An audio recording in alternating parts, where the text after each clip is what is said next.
What's going on today, guys? Hope y'all are having a good day today. We have got something that's kind of cool today in the shop. I've got what they call a taxidermy holster from taxidermyholster.com.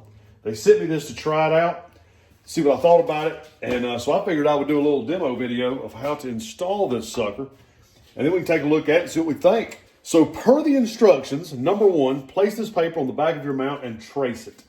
So we're going to just put that back there. We're going to trace this, and that's going to be the size of the inside of this insert. So what we're going to have to do, we're going to have to cut that out with a jigsaw. Then we're going to have to remove the foam so that this can take the place of the foam. That insert's going to go into that deer form. So the first thing that we want to do, I can already tell that this might be an issue. You can see a lot of these forms, they are more offset one direction or the other. So this is going to have to fit all the way up in here along that neck. So make sure that where you decide to put this in, there's enough foam, enough room. Like it will not fit over here. You can't put it on, if you try to center this up even in the middle of this, by the time you move this all the way up, it's going to go out past the side of the neck.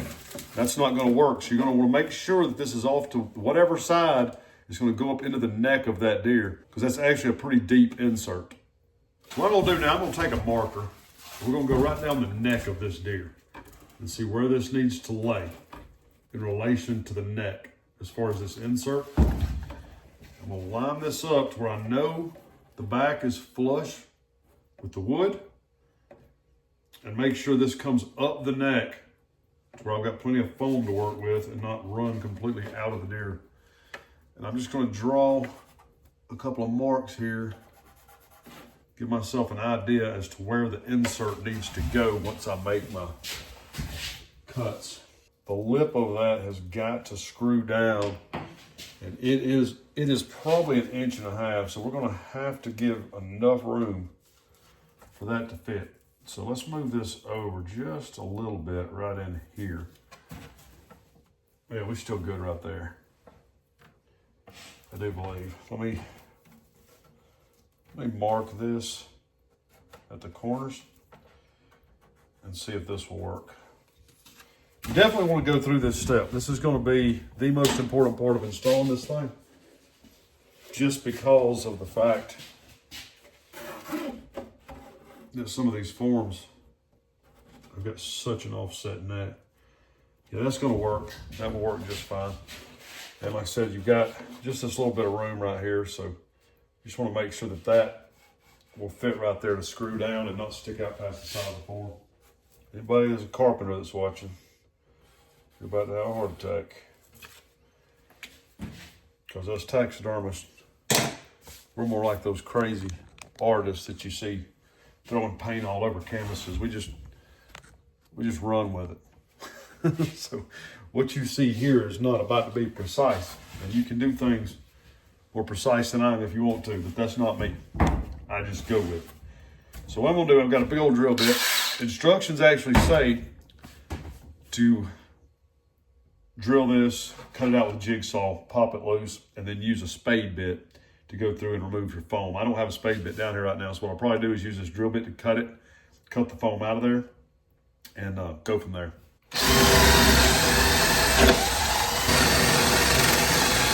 This is a Mears whitetail forms semi-sneak. And I know Ben, and Ben uses premium hardwood panels on the back of his forms.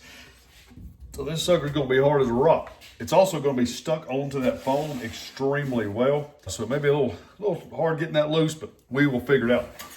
We'll cut this out with jigsaw with this extremely dull blade that I've got on here, I'm sure. This is gonna be really loud in this shot, but we're about to go with it. We're gonna run with it.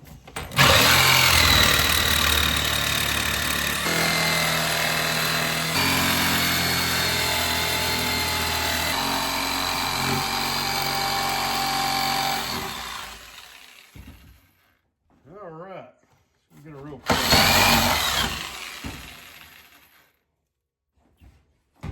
Now we just try to get this sucker loose from the foam. See how thick that panel is. Look at that. Good stuff.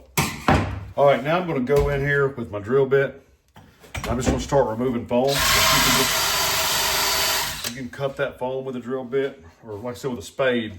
That's what the instructions actually called for. It would be faster to remove all that with a big spade bit. So do what you got with what you got, and we're going to get this thing bored out here where we can fit this insert in it.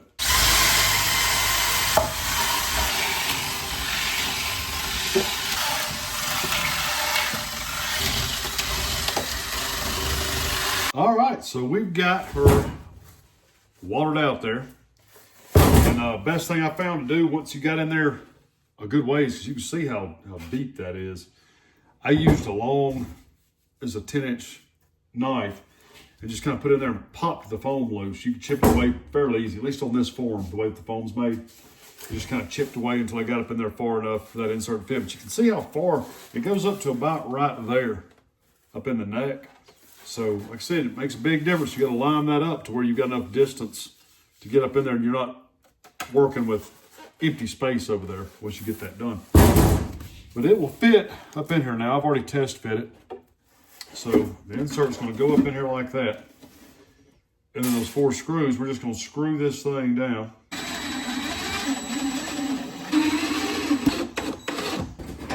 All right, now the final part of the installation, what you're going to have is a swivel bracket for the back of your mount.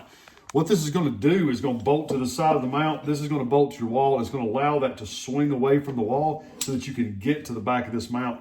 Now, Taxidermy Holster does sell these on their website. I believe they're $60 for the package deal where you get this and you get the Taxidermy Holster. I think that's the online price right now, if I'm not mistaken. You can also buy these individually if you've already bought this or if you've already got it. Also, I mean, you could buy these things and just use them on your existing mounts if you want to reposition them in a corner or something. These are fantastic for changing the position of the head on a deer mount that you've already got. All this is going to do, you're going to have the flat part against the form, the flat part against the wall, and you want to make sure that this part, the wall, is lower. This is going to sit in the top. The mount's going to slide onto the top of this. Good thing about having them removable is you can go ahead and put this on. You can put this one on the wall into a stud, and then all you've got to do is slide this in place and not have to hold everything up while you're trying to work with it. If you look down in here, you have got a shelf and another little cubby hole right here. Both of these got rubber on them. This shelf also will come out, allowing you a little bit more room for a handle or a grip or whatever else you may need room for. This just slides into place here. And what will happen is this will go up against the wall. So when you hinge this into place, it's going to sit flat up against the wall. But you can hinge it away from the wall. And if you've got any of these pieces of wood, like some people have, it's got a screw in it right here and a little piece of metal on the top of it. This little piece of wood, it just pops in there. There's a magnet. And you can put that on there and then hinge it back up against the wall and you can hide your little piece of wood. And if you've got one for every one of your deer mounts and you've got, as many pieces of wood as you got deer mounts, you can just put them all in there like that and then hide every single one of them. So you don't have to worry about anybody stealing your piece of wood. If somebody breaks in your house or something crazy happens, you can use your piece of wood secretly to grab out of the back of your deer mount and go to town on them. Also, keeps the kids away from the pieces of wood. They won't ever know that they're there. They're usually out of reach, and it keeps everybody safe so that they don't get to playing with these things and get a splinter or whatnot. Guys, I hope you enjoyed this installation video. If you did, please give it a thumbs up and make sure that you hit that subscribe button. Did I do all that correctly as an influencer? I forget to ask sometimes, so people don't know. Subscriptions are free on YouTube. So if you just hit that button and subscribe, all you're doing is supporting the channel. Don't cost you a penny. Make sure you go over and follow me on the other social platforms too. And guys, we will see y'all on the next video. God bless.